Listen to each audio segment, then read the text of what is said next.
She warned him within seconds of meeting her. And that was the moment Ethan Miller knew his quiet life was about to break.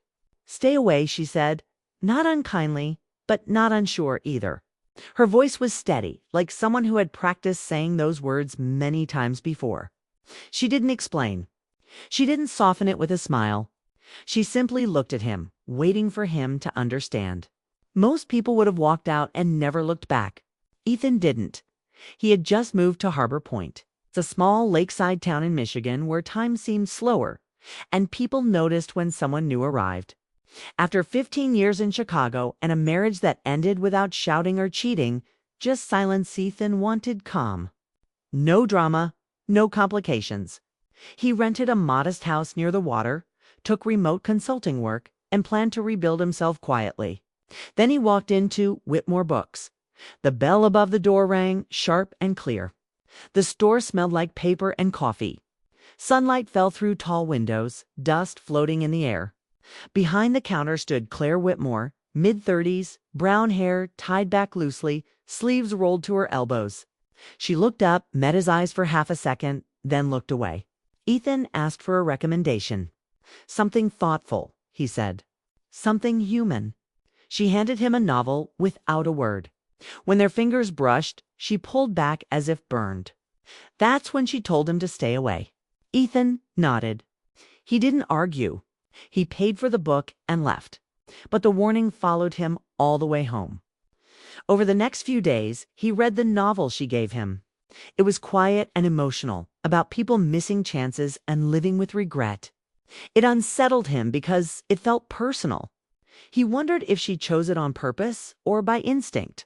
He didn't return to the bookstore right away. Instead, he learned the town, the lake, the walking trails, the coffee shop where everyone talked too loud. Harbor Point was small, but it felt honest. Ethan liked that. Still, every time he passed the bookstore, he slowed down. Claire noticed him even when she pretended not to. She saw him through the window, walking past with his hands in his jacket pockets, never stopping, never staring. It confused her. Men usually pushed, asked questions, ignored warnings. Ethan did none of that. 2 weeks later, a sudden autumn storm rolled in. The sky darkened early. Wind shook the trees. Rain fell hard and cold. Ethan was halfway down Main Street when the downpour became impossible to ignore. The bookstore light was still on. He hesitated, then stepped inside. "I'm sorry," he said quickly.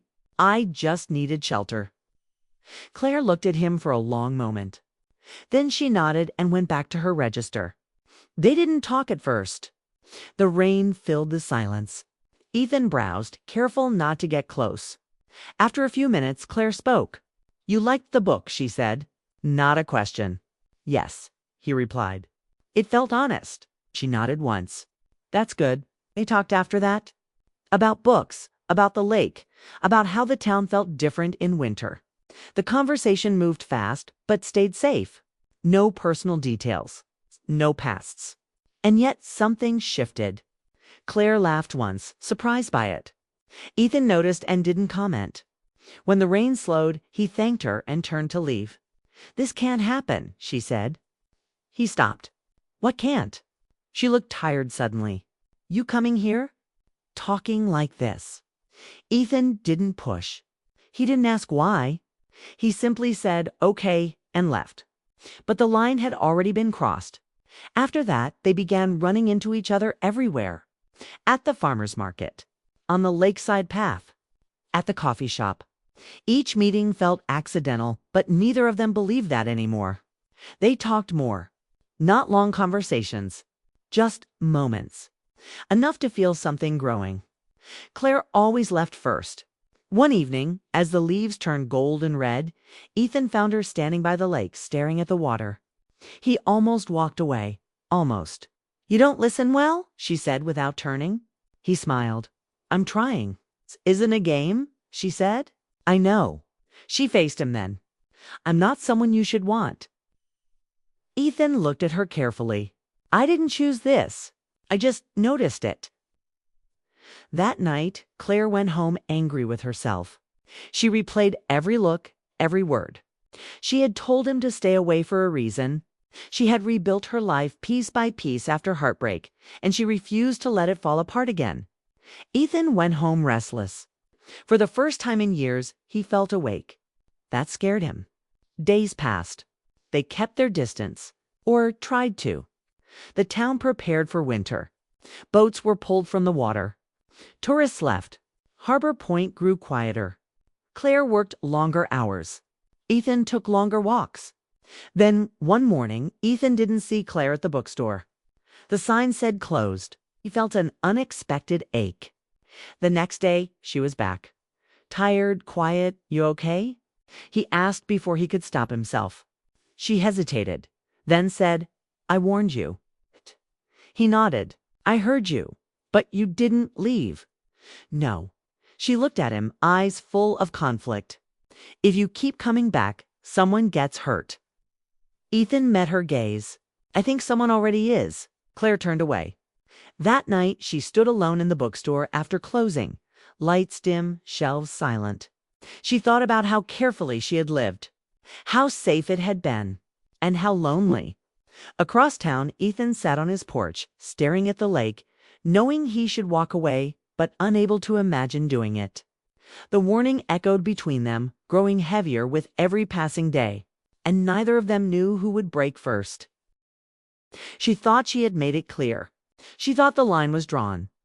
Yet here he was, again, standing on the edge of her carefully controlled life. Ethan Miller didn't wait for permission. He never had. He had learned long ago that some things once gone never returned. Love, trust, hope, they were fragile, but worth the risk. And Claire Whitmore was all of those things wrapped into one. Claire had reasons for her caution, reasons she kept buried under polite smiles and measured words. Years ago, she had been engaged. The engagement ended quietly, almost invisibly, but the pain stayed. The kind of hurt that leaves fingerprints on your heart, the kind that makes you careful about who you let in. She had built walls around herself strong enough to keep almost everyone out. Ethan wasn't just anyone. That scared her more than she expected. Ethan had his own reasons. His marriage had ended not in betrayal, but in distance. Two people drifting apart until the silence became unbearable. He carried the memory like a shadow, but it didn't define him. What it did was make him see value in the fragile moments, the quiet honesty, the laughter that crept up unexpectedly. And Claire had all of that. It started with small, accidental meetings, too coincidental to be accidental. But neither of them said anything. A brief conversation at the farmer's market, a shared bench on the lake path. A nod at the coffee shop where the barista knew their usual orders.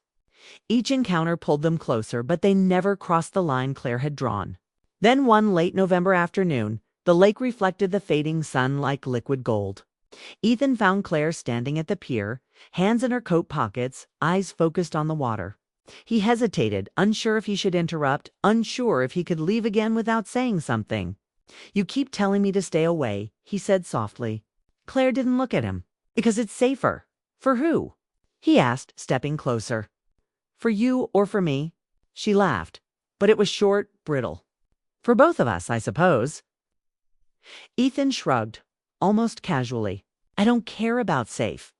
I care about this, he said, gesturing between them. About what we feel, not what we're supposed to feel. Claire finally turned, and for the first time she let her guard slip just a little. The corners of her eyes softened, and her lips almost betrayed a smile.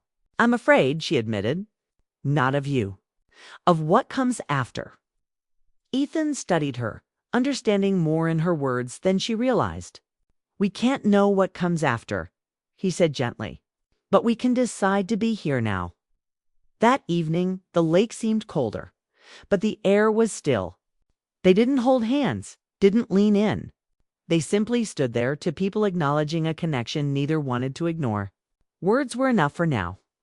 Words were enough to start breaking down the walls. Days turned into weeks. Claire noticed small things about Ethan she hadn't before: how he listened without judgment, how he remembered tiny details about the books she loved, how he didn't rush her or demand explanations. He respected her pace. He made her feel seen without forcing her to be vulnerable. Ethan noticed things too. The quiet strength behind her laughter.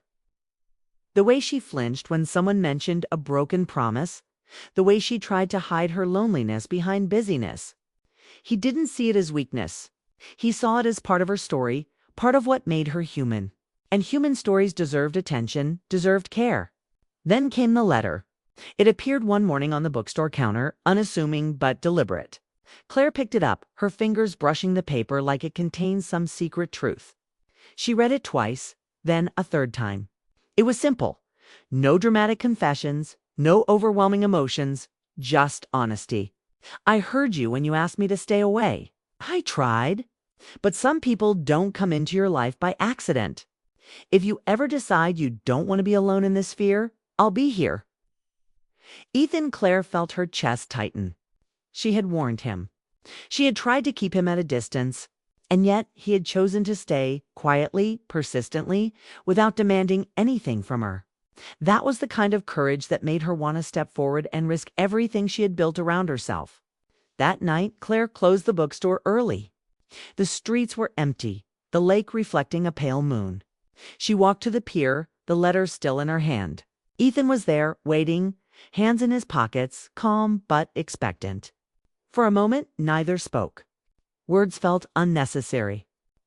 The air between them carried everything they had been too cautious to say. Claire walked slowly toward him, every step a surrender, every breath a choice. I didn't stay away, she said finally. Ethan's smile was soft, relieved, not triumphant. Neither did I, he replied. They didn't reach for each other immediately. They didn't rush. Instead, they stood there, two people learning how to trust again. Learning how to lean into a connection that had grown from quiet moments and small gestures. The pier became their meeting place, a symbol of courage, a place where fear could meet hope without judgment. Over the following weeks, they spent more time together, carefully, intentionally. Walks by the lake, quiet dinners at local diners. Afternoons at the bookstore where they could talk about anything without pressure. The town watched them with curiosity, noting the slow, deliberate closeness between two people who had both been burned before but were willing to try again. Claire began to open up. She told him about the engagement that ended quietly, about the fear that had kept her isolated, about the nights she had spent wondering if happiness was possible again. Ethan listened, never interrupting, never offering easy solutions. His presence alone was reassurance. Ethan shared too. He spoke about his marriage, not to dwell on it, but to explain why he understood hesitation. Why patience mattered. Why he valued connection over perfection. Claire saw the honesty in his words. She saw the man who had walked away from everything familiar, only to find a chance at something real, something worth the risk. One evening, as the first snow fell, they walked along the lake. The ice hadn't fully formed, and the air was crisp.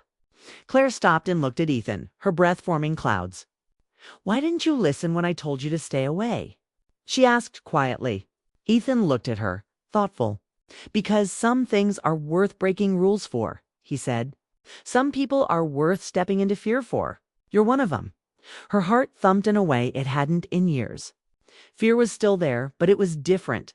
Now less about being hurt, more about losing a chance she didn't want to lose. They continued walking side by side, learning the rhythm of each other's presence. No rushing, no pressure, just quiet understanding. Each laugh, each shared glance, each moment of silence built trust stronger than words could. Claire began noticing small changes in herself. She smiled more easily, worried less about what might go wrong, and let herself enjoy Ethan's company without anticipating heartbreak. The walls she had built were still there, but they had gaps now, cracks through which warmth could seep. Ethan noticed her too. He saw her eyes light up at a shared joke, the way she reached for a book he had recommended, the subtle way she let him in without saying it aloud. He understood her fear, but he also understood her willingness to fight it, to embrace something uncertain yet genuine. One chilly afternoon, they ended up at the pier again. The lake mirrored the gray sky, and the town felt distant. Claire hesitated, then handed Ethan the letter he had written weeks before. I read this again, she admitted, and I realized something. I was afraid, yes, but I want this too. Ethan took the letter, smiled softly, and tucked it into his pocket. I know, he said, and I'm not going anywhere. For the first time, Claire felt a sense of peace.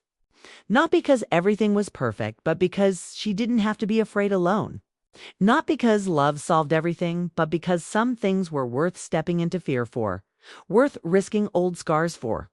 The pier became their sanctuary, a place where warnings faded and possibilities began. They didn't rush into declarations, didn't demand promises. They simply chose to be present, to be brave together, to explore the fragile beginnings of a love neither had expected but both had hoped for. As winter deepened, Ethan and Claire walked the lakeside, sat at the bookstore, shared coffee, and allowed themselves to feel without judgment. Harbor Point became more than a town. It became a backdrop to their cautious yet growing bond. Each day was a choice, each conversation a step closer. And in the quiet moments, when the wind rustled the trees and the lake reflected the moon, they understood something vital. Love didn't always come with warnings or permission. Sometimes it came quietly, persistently, in the spaces between hesitation and courage. Claire finally understood that telling someone to stay away didn't always keep them out. And Ethan understood that sometimes the bravest act was to stay, even when asked to leave. Together, they stood on the pier one snowy evening, the town sleeping behind them, the lake calm before the winter storm. Words were unnecessary. They didn't need to hold hands or embrace. Presence alone was enough. Fear had not disappeared, but hope had found a way in. And for the first time in years, both of them felt like staying had been the only choice that ever mattered.